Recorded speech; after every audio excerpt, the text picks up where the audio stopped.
I am talking this morning with Congressman John Ratcliffe, who sits on the Homeland Security as well as Intel committees. And, of course, Congressman, you have been on the Intel committee but focused on something altogether different as the White House has been pursuing al-Baghdadi. You have been knee-deep in the impeachment inquiry. That's where we left off before Senator Lindsey Graham was speaking. You want to finish your thought there? And then I want to ask you to connect the dots here because we are waiting on the IG report, which we're fully expecting FISA abuse. And, of course, last week we learned that now John Durham's investigation has turned criminal. Right. Well, I think that we've been spending far too much time on this impeachment inquiry. But if we're going to do it, let's talk to the most important witnesses.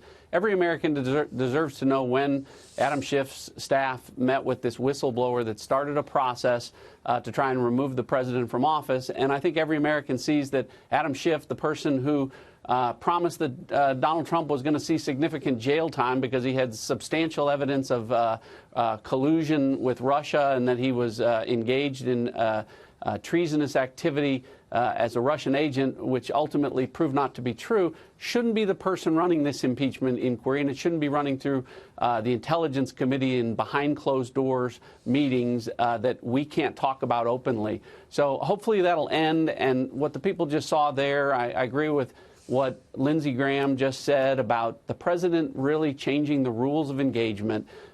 He's doing that across the board with respect to fighting terrorism, with respect to approaching trade deals, with respect to how we grow the economy, all of those things.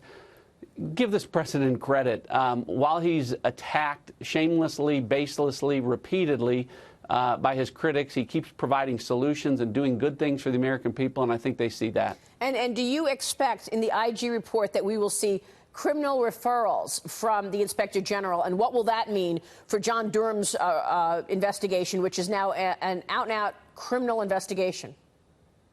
Well, I don't believe in coincidences, and the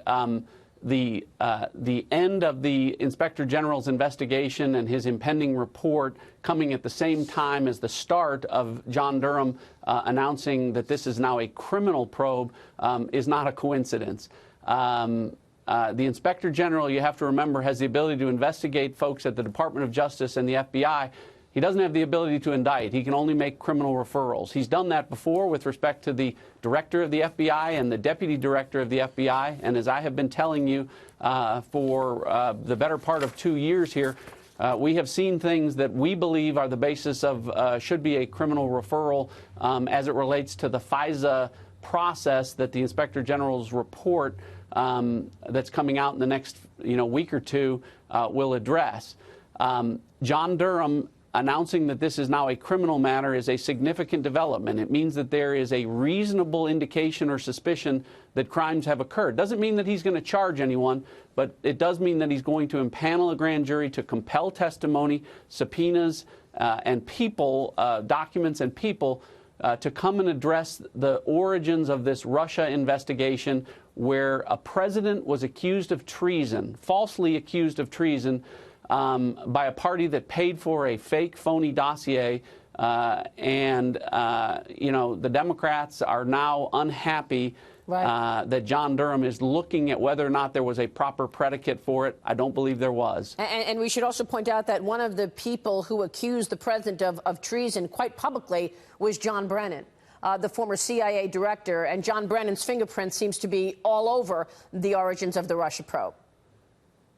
The importance there, again, of John Durham having the ability with a grand jury to bring in folks outside of the Department of Justice, outside of the FBI, which Michael Horowitz couldn't do and can't address in his report. John Durham will have the ability to bring in intelligence officials like John Brennan, like James Clapper, and explain why this, how this Russia, Trump collusion, treason investigation got started, where the proper predicate was for it. And again, there are real questions about that, and I have great confidence in Attorney General Bill Barr and John Durham to get answers to that. And many of us think it's long overdue that there's accountability for much of what has not been explained about a claim against President Trump that was clearly false, and the special counsel said as much. Congressman, it's good to have you on the program this morning. Thanks so much. You bet, Maria. Congressman Thanks. John Ratcliffe.